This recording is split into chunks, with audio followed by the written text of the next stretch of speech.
Hey folks, my guest today is Ashley Rose, the CEO of LivingSecurity. She's been the driving force behind the company's rapid growth. Since its founding in 2017, the company's raised more than $20 million for growth and product development and accelerated revenue growth for 3 consecutive years. She's continually working to build a diverse and inclusive organization around the belief that the team should reflect the community at large. They're playing in a very competitive cybersecurity and human risk management space at livingsecurity.com. Ashley, you ready to take us to the top? Awesome. Yep. Ready. All right. I was so impressed when you came on the show for the first time because of your land and expand strategy. You were doing in-person escape rooms to then eventually land these much larger sort of software upsells. Is that still the playbook today? Yes, we are still doing our land and expand strategy, have obviously converted many more organizations now over to our kind of software upsell. But with COVID, we actually have completely gotten rid of all of our in-person training. So we can kind of talk through that transition today. And as we think about future growth and cross-sell, we're actually launching a new product here at the end of the quarter, which I'm really excited to kind of share with our listeners, Unify. Very cool. So I want to dive into that as well. Talk about the current product though. What are customers currently paying you for? Yeah, so we have LivingSecurity's human risk management platform, and the platform is comprised of 3 separate products. When COVID hit, we actually brought our team-based training that was run in person through escape rooms prior into a digital environment. So that's something we call Teams. It's all a team kind of social learning environment, but all online through a digital platform. We also have our LivingSecurity training platform. And this is where we're giving like high quality, individualized training content out to end users. Really high quality, the highest quality in the industry. It's super personalized, and we have risk scoring on the back end for our admins and our program owners. And then we have LivingSecurity Phish, and that was a new product that we launched this year. And that's a phishing simulation tool. So right now we have all the tools and kind of techniques that you need as a program owner to build a really successful human risk program focused on data. What was the difference in the first 2, virtual training for teams and then risk scoring for admins? Yeah, Teams and training are the 2 kind of primary products in the market. But on the front end, we're delivering, training and content to the end users. On the back end, there's data and risk scoring for the administrators. Got it. Which one of these is like closest to like your SaaS product? Is it the phishing simulation tool? So it's a SaaS platform. All of them are actually SaaS, but then they're just different parts of the same platform. Yeah.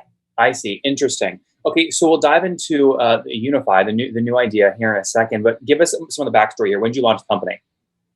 Company was founded in 2017. So we're going on 4 years. 4 years now. Yep. That's great. And I think when you came on last, you told me this was in 2019, that you had just passed about 55, 56 customers. Where are you today?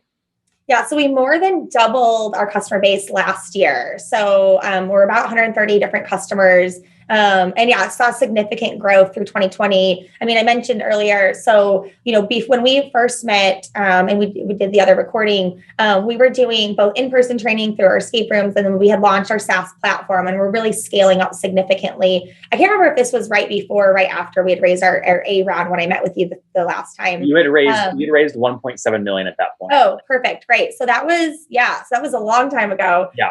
That was just after our seed round. So yeah, saw really significant growth through 2019. And then we raised our $5 million Series A led by Silverton Partners. And then through 2020 with COVID, we had to transition our entire offering and product suite to an online SaaS platform. So it really accelerated our digital transformation. And then we more than doubled our customer base in 2020. And then saw, of course, significant revenue growth there as well. And so the $14 million raise was 2021? Yes. So we closed our $14 million Series B in March of this year. March of this year. Okay, great. So total capital raise today is what, about 21 million? Yes. Interesting. You are on the path. You are not bootstrapped Ashley Rose anymore. You are like, gotta be growth year over year, raise it at an up round and go IPO one day. Yeah, absolutely. We're really excited, and that's the journey we're on. Okay, very cool. So 130 customers. And then if someone's listening right now, maybe they're scared of being the next headline about a phishing scam or something, or their credit card or their customer data leaking, and they want to pay you to like help train their team. What are folks going to pay on average per month to use the tech?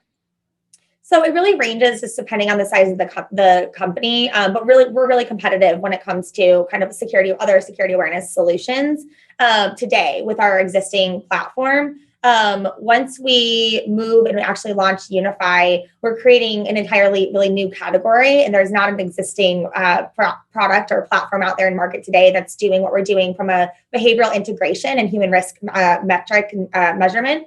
And this will, then, be a kind of a different pricing model than what we have in market in comparison to other security awareness providers. I want to dive into that here in about 2 minutes. The ACV that you told me last time, you said people could get started for somewhere around $25,000 a year. Is that sort of still, or are you moving up market or down market or status quo? Yeah, so we ACV is still in the $25,000 to $35,000 range, but we have a larger portion of our customer base that's now over 6 figures. We also did move down into kind of the middle market as well, and so we brought on people that range anywhere from $10K to $150,000 per year is kind of the range that we're in right now. Well, and if I remember correctly, you had a really nice way. It sounds like now it's virtual, but again, you had a very nice, for being so early, expansion component to the business. I mean, where you were doubling and tripling contract values fairly rapidly. I think it was 400 or 300% net dollar retention is what you told me, something like that. Yeah. That's definitely been continue to be a part of our growth strategy of just getting in the door, giving them a really quick way to access and start kind of trying out the new way of running their training and human risk management program. So we're still running that very much heavy land and expand. And then our CSM team, our customer success management team, is really focused around growth of our client base. Mm-hmm. Now, can I take those 130 customers times that ACV? I mean, that would put you at somewhere like $250,000 per month right now in revenue. Let's see. We'll do that. You don't have to give exact. If you want to give a range, that's fine too. But we are. So we're over that. Okay, yeah, great.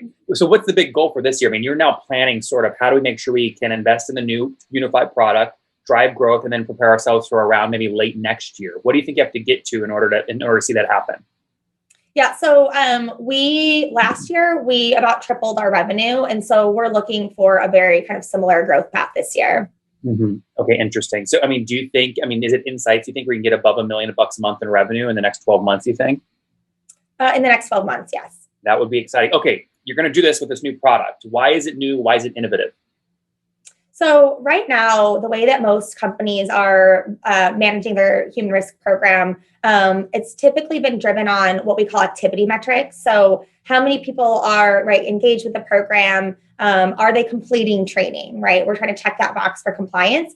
And so what LivingSecurity has done is really transitioning the way that we think about success for our program as being outcome driven. And that outcome that we're trying to drive is behavior change. And so in order to do that, we built Unify, which is actually integrating into the existing security technology stack to bring in end user kind of behavioral data and to generate insights for our security leaders. So they can say, who is the most at risk and what are they doing? What are these behaviors that are really causing, risk for the company? What are some of those behaviors? What's that? What are some, tease me a little bit. What are some of those behaviors? Hey, that employee, Nathan Latka, he's always clicking those random emails from external emails coming in and with an IP address and some weird off, location. He's at a high risk for a phishing attack. Yeah. So, that's a really good example. And right now, the data that most companies use are phishing simulation metrics. So they'll send out those phishing emails to their employee base to figure out who's going to click, right, and who's going to report. And then that's the data that they're presenting. But there's a lot of other behaviors that we need to watch out for and that could present risk for the organization. So what's your password hygiene like, right? Are you reusing the same passwords across websites? Are you using a password manager? Are you connecting and accessing, sensitive information, sensitive applications, leveraging your virtual private network? Are you browsing malicious websites, right? So there's all of these different types of behaviors that we really need to be capturing and measuring and that we want to fight against as an organization. And ultimately, you want to create, a positive security culture around people making, good risk-based decisions about how they're behaving online. And talk to me about pricing. You mentioned new pricing model. Yeah. So with the new model, again, this is not something that is currently existing today. So we're helping companies first of all, we're educating, why this is so important. A lot of organizations, almost all security leaders can tell you, when it comes to data and measurement to their CEO, to their board, they're really still left with a lot of unanswered questions. What does risk look like? What should we do about it? Okay, great. We took these 3 steps. Well, what was the return on investment, right? How much did we save or where's our risk at now? And so that's really valuable for an organization to have that sort of strategic overview, dashboards and reporting. And so we've really surveyed the market. We think that these will be, over six figures, could be much larger, as we go to market with the new product, as it matures. So this is going to help you target enterprise accounts because you have the ability to upsell based off many more parameters than your current product offering. It's a more strategic solution for the organization and one that is measurable. And that's really important when it comes to, security and investment. If you could only drive growth over the next year by upselling Unify to your current 130 customers, how many of them do you think would sign up for the new product and pay for it? Over the next 12 months. So that's definitely a goal that we have. I think all of them need it, right? It's really how quick can we get it to market and can we get budget out there? But yeah, over the next 12 months, we're targeting anywhere from 25 to 50% of our customer base really selling Unify into, and then expand from there. Yeah, and driving that expansion obviously going to be critical on your team and how they make these new users fall in love with you, activate them, etc. What is your team size today? How many people? We have 60 people on our team, and then we have about 15 engineers and developers in Ukraine. So we're growing really, really rapidly from a team's perspective. 60 plus 15 or inclusive? Right. Okay, so 75. How did you spin up this Ukrainian team? How did you find the first person to build around over there? So I'll actually have to give credit to our director of engineering. He found the team, and then they are also growing really rapidly as an organization over there. So it's not one of those very, very large orgs, which is awesome because they're partnering with us. They've been really flexible in our relationship. And then it also allows us to kind of keep our cost model down and have a little bit of flexibility as we're growing. So it's sort of like a dev shop. It's not one person, then hire a team. It's a shop that does this for a lot of companies and they have a dedicated group for you. Correct. Yep. I see. Very cool. Talk to me about sales team. How many are carrying a quota?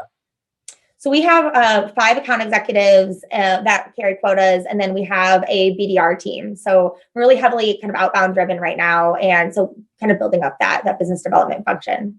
And so, what is its total team size of the sales team, including folks that don't carry the quota? So the BDRs have a quota for meetings, but let's say we've got 5 account executives, we've got 6 BDRs, and then our CSM team also carries a quota from a growth and install base upsell perspective. And we've got 4 CSMs that carry quotas right now. So 15 total there. The CSM thing is unique. Very few people are doing this because if you get the incentive structure wrong with your CSMs, they're going to do the wrong thing. They're going to try and sell too hard. How are you giving them a quota but making sure they don't sell too hard?